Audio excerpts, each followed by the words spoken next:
함께 나눌 하나님의 말씀은 다니엘서 제11장입니다. 다니엘서 제11장 마지막 40절부터 45절까지 말씀 읽으려고 합니다.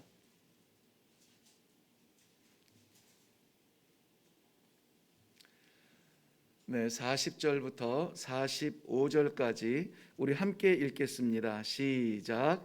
마지막 때에 남방 왕이 그와 힘을 겨룰 것이나 북방 왕이 병거와 마병과 많은 배로 회오리 바람처럼 그에게로 마주 와서 그 여러 나라에 침공하여 물이 넘침같이 지나갈 것이요, 그가 또 영화로운 땅에 들어갈 것이요, 많은 나라를 패망하게 할 것이나 오직 에돔과 모압과 암몬 자손의 지도자들은 그의 손에서 벗어나리라.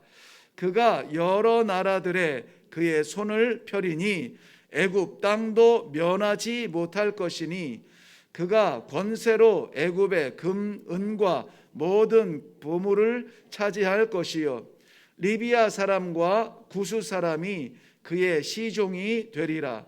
그러나 동북에서부터 소문이 이르러 그를 번민하게 하므로 그가 분노하여 나가서 많은 무리를 다 죽이며 멸망시키고자 할 것이요, 그가 장막 궁전을 바다와 영화롭고 거룩한 산 사이에 세울 것이나 그의 종말이 이르리니 도와줄 자가 없으리라. 아멘. 아멘. 다니엘서의 결론은 우리 다음 주 월요일에 묵상할 12절에서 결론적으로 나타나게 됩니다. 그런데 그 결론에 이르기 전에 오늘 다니엘서 11장 1절부터 45절까지 내용 제가 이제 간단하게 함께 살펴보겠습니다만은 그 앞에 나타나는 현상 가운데 오늘 40절에서 45절에 키포인트처럼 우리들에게 보여주는 것이 무엇이냐면은 세계의 강국들이 일어나서 저들의 영토와 세력을 위해서 몸부림을 치고 있는데, 그런데 마지막 끝에 뭐라고 되어 있습니까? 그의 종말이 이르리니 도와줄 자가 없으리라. 아무도 도와줄 자가 없다. 누구의 종말? 세계의 강자의 종말.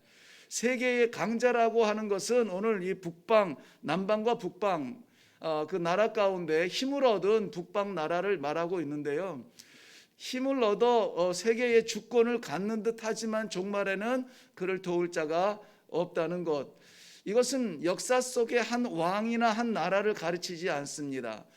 그때 역사하신 그 하나님의 역사적 섭리는 오늘도 변함없이 우리 각자의 삶 가운데 우리의 역사라고조차 말할 수 없는 우리들의 시간들, 날들, 이것들 속에서도 여전히 역사하시고 섭리하여 주신다 하는 것을 우리가 분명히 믿습니다. 그러므로 저는 계속해서 여러분 느끼셨는지 모르겠지만 다니엘서를 묵상하면서 다니엘을 주목하지 않습니다. 다니엘서를 주목하면서 그 혼란의 시기를 살아갔던 한 사람, 그를 통하여서 역사하시는, 보여주시는, 그리고 하나님의 세계를 붙들어 가시는 하나님을 바라보는 것, 이것이 진정한 지혜입니다. 많은 사람들이 이 다니엘의 이 포로에서 세계 3대 총리 가운데 원톱으로 쓰임받을 이러한 엄청난 성공의 스토리를 보면서 다니엘을 주목하는데요, 다니엘이 아니라 우리는 그 뒤에 계시는 역사를 섭리하시는 하나님을 볼 수 있어야만 합니다. 그래서 그럴 때에 우리는 이렇게 말할 수 있습니다. 오늘 이 말씀 받는 우리도, 나도 연약하지만 아직 그 3대 총리 가운데 그 가장 탑 원에 오르지 못하였으나 내 삶도 내 역사도 하나님의 섭리 가운데 있다 하는 이 믿음이 있다면은 세계를 지배하는, 제패하는 제국이요 왕국의 물결처럼 밀려오는 그러한 세력들 앞에서도 두렵지 않을 수가 있어요. 담대할 수가 있습니다. 오늘 여기에 나오는 왕국들의 이야기는 뭐 제국들의 이야기가 아닙니다. 지금도 세상에 경계 없는 제국들이 얼마나 많이 일어나고 있습니까? 문화적으로, 정신적으로, 물질적으로 우리의 가정까지 물밀듯이 밀고 들어오는 세계의 제국들이 있습니다. 그들을 향하여서 대적하고 그들 앞에 하나님의 십자가를 붙들고 하나님의 나라의 백성으로서의 이 정체성을 가지고 살아갈 수 있는 그 능력이 어디에서 옵니까? 우리의 준비된 힘이 아니라 역사를 섭리하시는 하나님께로부터 온다라고 하는 이 단순 진리를 우리가 잊지 말아야 될 것입니다. 다니엘서 제11장 말씀드린 대로 제국들의 흥망성쇠를 예언적으로 기록했습니다. 이것이 다니엘에게 보여지고 기록될 때에는, 남겨졌을 때에는 미래적인 이야기예요. 아직 이루어지지 않았습니다. 그런데 우리는 이미 일어난 과거 역사 속에서 맞아, 그런 일들이 일어났지 하고 볼 수가 있습니다. 얼마나 우리들은 은혜로운 삶을 살고 있습니까? 이러고도 못 믿으면 참 곤란한 지경이죠. 아니, 예언한 것이 그대로 나타났는데도 그 섭리하신 하나님을 믿지 못한다는 게 뭡니까? 존재적인 하나님을 인정하지 않는다는 것이 아니라 우리가 내 삶을 하나님 앞에 던져놓지 못한다는 거예요. 맡기지 못한다는 거예요. 하나님은 계시는 건 계시는 것인데 내 인생은 내 인생이고 내 문제는 내 문제고, 이거 골치 아픈 건 골치 아픈 거고, 이건 믿음이 부족합니다. 믿음을 우리가 완전하게 충족시키지 못하고 있는 겁니다. 오늘 안타까운 것은 이것이 어떤 공부 시간이나 뭐 이렇게 된다면은 정말 이 한 절 한 절 함께 살펴보면은 정말 그러네, 정말 그러네, 그런 역사적인 진실들이 다 나오고 있거든요. 시간이 되시면은 오늘 꼭 한 절 한 절 보면서 역사에서 어떤 일이 일어났는가를 연결시켜 가면서 하나님이 살아계시고 전에도 계시고 지금도 계신 하나님의 역사의 섭리를 꼭 믿으시기를 바랍니다. 먼저 잠깐 간단하게 살펴보면은 1절과 2절 말씀에 보면은 내가 메대 사람 다리오 원년에 일어나 그를 도와서 그를 강하게 한 일이 있었느니라. 하나님께서 도와서 강하게 하셨다고 분명히 말하고 있는데요. 2절 말씀 보세요. 2절 말씀, 이제 내가 참된 것을 내게 보이리라. 보라, 바사에서, 이게 바사 나라의 바사 제국의 이야기예요. 1절과 2절은 바사에 관련된 것입니다. 바사는 어떤 나라입니까? 바벨론을 무너뜨린 나라죠. 바사에 이후에 새 왕이 나올 것이다. 그리고 네 번째 왕, 그러니까 새 왕과 네 번째 왕인데요. 새 왕은 고레스 이후, 우리가 아는 고레스 이후에 캄비세스나 스멜디스 왕이나 다리오, 우리가 다리오 히스타스피스라는 새 왕이 지난 다음에 네 번째 왕이 중요해요. 네 번째 왕이 누구냐면 그 부왕들이 치지 못했던, 그러니까 바벨론은 정복했는데 바벨론 지경 너머에 있는 그리스, 즉 마케도냐 땅까지 한번 우리가 정복해 보아야 되겠다 하는 야망을 가지고 전쟁을 일으킨 그 왕이 네 번째 왕이에요. 에스더서에 나오는 아하수에로 왕 있죠. 우리가 흔히 크세르크세스라고 알고 있는데요. 그 아하수에로 왕이 바벨론 땅을 정복한 부왕의 그 영광을 유지하는 것에서 넘어가서 이제 저 마케도냐까지 우리의 지경을 한번 넓혀보자 전쟁을 일으킵니다. 그렇지만은 살라미스에서 전쟁에 패하죠. 살라미스 해변이 있는데 그 위에 있는 그 큰 광야가 있어요. 그 광야의 이름이 마라톤이라고 하는데, 그 마라톤 전쟁에서 그때만 해도 그리스는 이 바사 제국에 견줄 만한 그런 나라는 아니었거든요. 패색이 짙었지만은 거기에서 뜻밖의 승리를 이루고 병사 한 명이 그 승전보를 이제 기다리고 있는 백성들에게 전달해 주기 위해서 달렸습니다. 달려가서 그게 정확하게 아무튼 기록된 대로 보면은 45.19km를 달려가서 이겼습니다 하고는 깃발을 딱 꽂고는 죽어서 그것을 기념하면서 이제 우리 마라톤들을 하는 의미가 거기에 있습니다. 아무튼 이 알렉산더를 만나서 패배하게 된 그 아하수에로 왕 네 번째 왕으로 등장해요. 그렇다면 그 이후에 3절 이후는 누가 나올까요? 능력 있는 왕이라고 나옵니다. 3절에 보면은 장차 한 능력 있는 왕이 일어난다. 그게 누굴까요? 알렉산더 대왕이죠.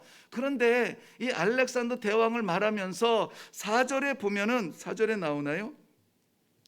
그 나라가 그의 자손에게는 돌아가지 않아요. 그런데 그의 나라가 천하 사방으로 어떻게 돼요? 나뉘어진다.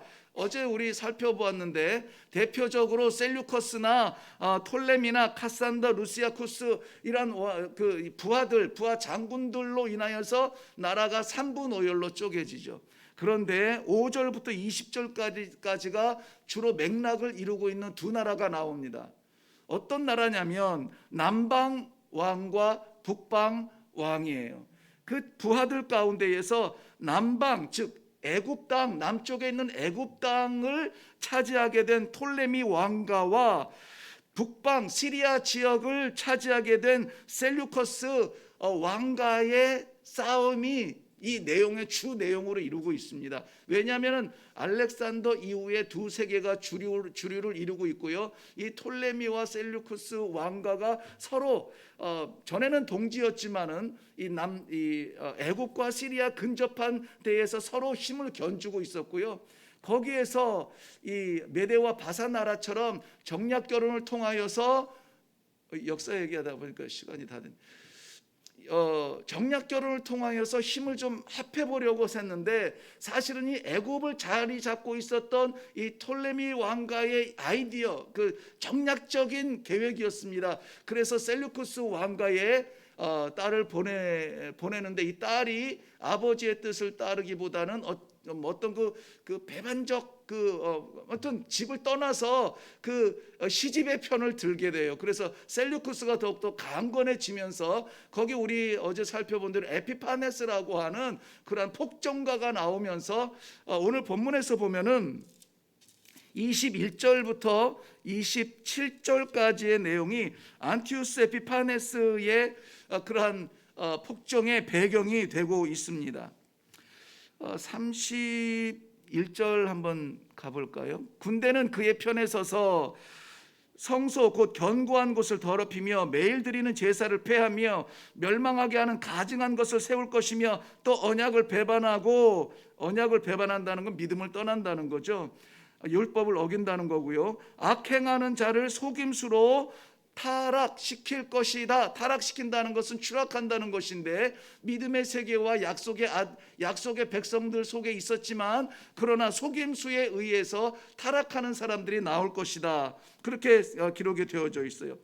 세상의 강국들과 강자들이 등장하면서 힘을 얻습니다. 그런데 그 힘들이 어디를 향하고 있느냐면은 예루살렘 즉 하나님의 백성들과 하나님의 나라를 향해서 가고 있어요. 힘을 얻으면은 이 하나님의 백성 그 나라들 예루살렘과 유대인들을 짓밟고 있는 것들이 역사 속에서 오늘 본문에서 나오는 기록되어진 내용들입니다. 그렇게 힘을 얻어서 28절부터 39절에 보면은 간단한 용어로 표현하면은 핍박과 저들의 그 성전의 더럽혀짐과 종교적인 압박과 이런 것들이 나와요. 이런 일들을 도대체 어떻게 할 수 있습니까? 저들이 힘을 가졌다라고 하는 교만에서 나오는 거예요. 교만하지 아니하면 남의 것을 넘보지 못합니다. 그런데 세상의 권세를 잡고 땅덩어리 차지했다고 하여서 그것이 전부인 걸로 여겨지며 연약해 보이는 민족들을 짓밟고 일어나는 저들의 교만이 바로 예루살렘을 향하여서 성전을 더럽히고 하나님의 성전에 우상을 세우고 자기 형상을 세워놓고 제사를 멈추게 하고 하는 등의 이야기를 하고 있습니다. 그러는 가운데서도 저들의 세계는 확장이 되어지죠. 그렇지만 꼭 기억하시기를 바랍니다. 악인의 통치는 악인의 형통은 잠시 허락될 수 있어요. 그런데 영원하지 않다는 게 오늘 본문의 정신입니다. 40절부터 45절은 악인의 종말을 말해요. 마치 잠언 14장 12절에서 말씀하신 것처럼 어떤 길은 사람 보기에 빠르나 괜찮은 것 같아요. 이기는 것 같습니다. 이것이야말로 진짜 길인 것 같아요. 그런데 누구 보기에? 사람 보기에 그렇다는 거예요. 여러분 보시기에도 이 제국들이 일어나고 힘을 얻고 지경이 넓어지는 것 성공적으로 보입니까? 사람들 보기에는 이것이 빠르나 힘을 얻는 것 같으나 능력이 있고 세계를 정복하는 것 같으나 필경은 사망이니라 그랬어요. 이 잠언에 있는 말씀 그대로예요. 필경은 사망의 길이라고 말씀하고 있어요. 시편 37편 38편에도 내용 기록이 이랬습니다. 여호와께서 정의를 사랑하시고 그의 성도를 버리지 아니하심이로다. 그들은 영원히 보호를 받으나 악인의 자손은 끊어지리라. 영원히 보호하시는 그 하나님을 오늘 우리는 꼭 붙들 수 있기를 바랍니다. 하나님과의 관계는 회복되어져야만 합니다. 꼭 붙들어야 됩니다. 다 잃어도 하나님 잃어버리면 안 되는 게 뭐냐면, 우리가 잃어버린다고 생각하는 것은 세상에서 잠시 맡았다가 내려놓아야 하는 것들입니다. 그런데 마지막까지 붙들어야 될 그 이름, 하나님의 이름은 영원한 우리의 아버지 되신다는 거예요. 우리의 관계들, 학교의 교사, 이 직장의 어떤 직책, 이런 것들 다 지나갑니다. 그런데 아버지와의 관계는 끊어지지 않는다는 것이죠. 그러므로 우리는 하나님과의 관계가 멈추지 아니하도록 붙들어야 할 줄로 믿습니다. 악인의 형통 지금도 있습니다. 지금도 세계를 덮어요. 물질의 세계가 우리의 정신 세계를 붙들어요. 신앙 세계는 말할 것도 없고요. 윤리 세계의 질서를 만들어 버립니다. 그렇지만 하나님 백성 편에서 보면은 하나님의 백성을 이 악인의 형통 가운데에서 연단되어진다라는 사실을 믿으시기를 바랍니다. 악인의 형통은 하나님의 백성을 연단시키고 그 깊은 자리에서 기도하게 하고 그 깊은 자리에서 아버지의 말씀을 더 붙들게 한다는 것이죠. 이사야서 9장에 있는 말씀대로 지금 흥왕하고 지금 재패하고 일어나는 제국 같으나 성경은 이렇게 기록합니다. 전에 고통받던 자들에게 흑암이 없으리로다. 지금 이후로 영원히 정의와 공의로 그것을 보존하실 것이라. 만군의 여호와의 열심히 이를 이루실 것이다 라고 말씀하고 있습니다. 우리의 어떠함이 아니라 만군의 여호와께서 이루실 것입니다. 우리의 연약함으로 무너지는 것이 아닙니다. 하나님을 믿지 못하고 그 손을 놓아버리는 그러한 추락한 믿음이 우리를 떠나게 하는 것입니다. 더욱더 이럴 때 하나님의 이름을 붙들어야 될 줄로 믿습니다. 마지막 때 하나님께서는 무너지지 아니하는 그의 나라, 그의 백성들을 붙들어 주시고 번성하는 것 같은 악인들의 세계가 마침내 그 종말에 이르리니 도울 자가 없으리라. 반대로 말하면 무엇입니까? 나의 백성, 나의 사랑하는 사람, 우리 하나님의 백성이라면 그의 열심히 하나님의 백성들을 하나님의 나라에 이르기까지 인도하여 주신다는 사실입니다. 오늘 우리는 이 다니엘서를 마치기 한 장에 앞서서 그 당시에 보여주셨던 이 예언적 역사를 하나님께서 말씀해 주셨어요. 전부 이방 나라에 대한 이야기입니다. 바사며 페르시아며 또 이 헬라며 이 로마며 이런 것들을 다 보여주고 있어요. 그러한 가운데서 어떠해야 됩니까? 우리는 마지막까지 이곳저곳 바람 흔들리는 대로 흔들리지 아니하고 하나님의 약속을 믿고 하나님께서 이루실 그 영원한 영광을 바라보고 나는 끝까지 하나님 편입니다. 끝까지 하나님 붙들고 갑니다. 변치 아니하도록 오늘도 하나님 나와 동행하여 주옵소서. 이것이 오늘 우리 하나님께서 주시는 약속의 말씀이므로 떠나지 아니하시기를 바랍니다. 기도하겠습니다. 마지막 때에 세상의 모든 권력들과 제국들과 재패한 것 같은 그러한 꿈들이 무너질 때에 아무도 도울 수 없는 그러한 순간에 하나님께서 주의 백성들을 여전히 붙잡으시며 여전히 하나님께서 주의 백성들을 품으시며 하나님의 나라의 영원한 영광의 나라 그 면류관을 예비해 놓으시고 그 약속을 이루어 주실 것을 확실히 믿습니다. 마지막 시대를 살아가는 주의 사랑하는 백성들, 이 아침에 받은 말씀으로 이 하루를 살아갈 수 있도록 은혜를 베풀어 주시옵소서. 감사드리며 예수님 이름으로 기도하옵나이다. 아멘. 네, 오늘은 역사의 이야기들이 가득 담겨져 있어서 좀 설명을 해야만 했습니다.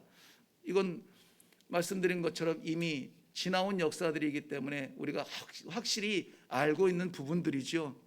저는 오늘 본문 말씀의 제목을 마지막 때라고 정했습니다.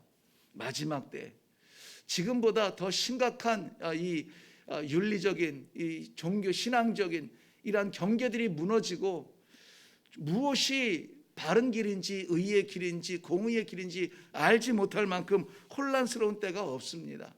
사랑하는 성도 여러분, 정말 이 시대에 이 날에 하나님께서 정말 네가 아니면은 안 되겠다, 네 가정 네가 붙잡아야 되겠다, 네 섬기는 제단 네가 기도해야 되겠다, 너 살아가는 이 땅과 이 민족 네가 끌어안고 기도해야 되겠다, 마지막 때에 빛을 발하는 믿음의 사람으로 오늘 우리를 세워주십니다.